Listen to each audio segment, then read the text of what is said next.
beloved Boss Mike Cervera.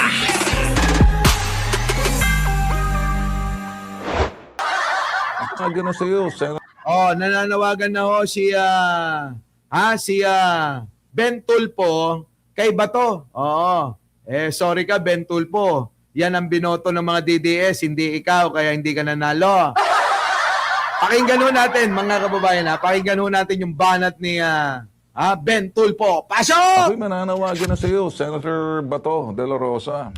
Pumasok ka na. Kung ayaw mo, di wag. Okay lang. Kung gusto mong absent ka, basta't wag ka magsweldo. Ang problema kasi, siguro maaawa na lang tayo sa mga staff mo dyan sa loob ng opisina mo na walang ginagawa, walang amo. Sige. For the sake of just simply compassion and understanding, pasweldohin natin yung mga tauhan mo sa Senado kung sila'y pumapasok kahit absent ka. Ikaw dapat di tumatanggap ng sweldo. Pero isalba natin yung mga tao mo kasi sila hindi naman lang kasalanan. Ikaw ang may kasalanan. Ikaw nangangailangan. Kung totoo may mawaran ka o wala, lumabas ka na kasi. Oo nga. Wait. Wait lang, mga kababayan. Wait lang balik natin. Hindi po nakikita si Bato. Paikot-ikot lang daw sa Manila. Kung saan man lang daw. Takot niya po kasi sa ICC. Hanggang kailan ka magtatago? Si Mariosep naman. Di ba, mga kababayan? Tama naman si Ben Tulfo rito. Ito, tingnan niya. Balikan lang natin. Yung mga tauhan mo sa Senado kung sila'y pumapasok kahit absent ka, ikaw dapat hindi tumatanggap ng sweldo. Oo nga, pero alam nyo ba kung ano lang ho yung nang gagawa ng mga tauhan niya? Di ba? Nakita ko si Bato at Bantag sa country club. Oo, naglalaro ng golf. Jackpotty. Eto na. Ano nga ba, mga kababayan ko? Ang mga ginagawa ng tauhan ni Bato, gayong wala naman ho ito. Hindi nga ako napasok Hindi ho nagpapakita. Kahit man lang yung bumbunan yung lumitaw sa Senado. Di ba? Kahit man lang yung bumbunan niyang makinis na makinis, yung pong makita sana sa Senado. Ngayon, hanggang ngayon po ay patuloy-tuloy pa rin na tumatanggap ng kanyang sweldo. Kahit nagliliwaliw, kahit walang ginagawa. Ngayon, nahiya naman yung mga kanyang mga tauhan sa Senado dahil walang ginagawa. Aba, mga kababayan ko, ito'y matagal na ho, no, nung isang linggo pa, hindi ko lang ho na tatalakay. Ito ho, yan. Mga kababayan ko, ayan mga kababayan. Sabi dito, ayan siya pa mismo ang nagsabi. Sa page mismo ni Bato, Senator Ronald Bato de la Rosa page, ayan may blue check. Ano sabi rito? Isa si Chief of Staff, Maki Estosa, ng opisina ni Senator Bato de la Rosa sa tree planting. Putik na yan, mga kababayan. Bakit ba itong kampo ni Sara puro tree planting lang ang alam? Ayan, tree planting activity sa Senate parking. Kita nyo? Lumabas lang ho sa parking ng Senate building, tapos nagtanim ho ng puno. Nagtanim ho ng puno, nagtanim. Yan tinatanim, nasa litrato. Ang tanong ko, mga kababayan, tanungin nyo naman din kung ilang puno ng halaman yung pong kanyang tinanim. Di ba? Isa lang ho, mga kababayan, ang tinanim. Putik na yan. Ito. Sabi rito, sa Senate Parking Annex, ngayong hapon kung saan siya ay nagtanim ng isang sapling ng puno ng balitbitan. Grabe, isang puno lang.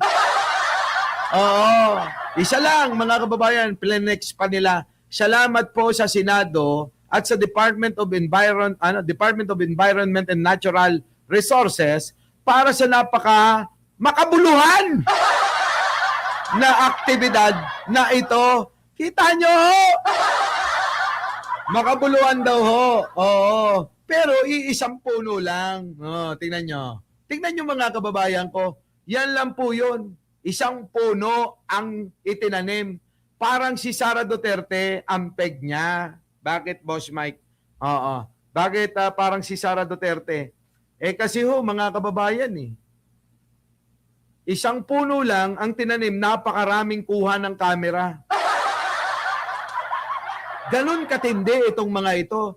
Para bang sobra-sobra ng paglilingkod sa bayan ang isang pagtatanim ng isang puno. Mga kababayan ko, araw-araw yung mga magsasaka natin, napakarami nilang tinatanim. Wala man lang nagpe-flex. Di ba? Pero dito, sa opisina, itong Chief of Staff ni Bato de la Rosa, yan, mga kababayan ko, nagtanim ng isang puno. Ayan kita nyo mga kababayan ko. Yun lahat yata ng anggulo mga kababayan may litrato. Yan di ba? Kita nyo? Putik na yan Ang dami nila mga kababayan. 2, 4, 6, 8.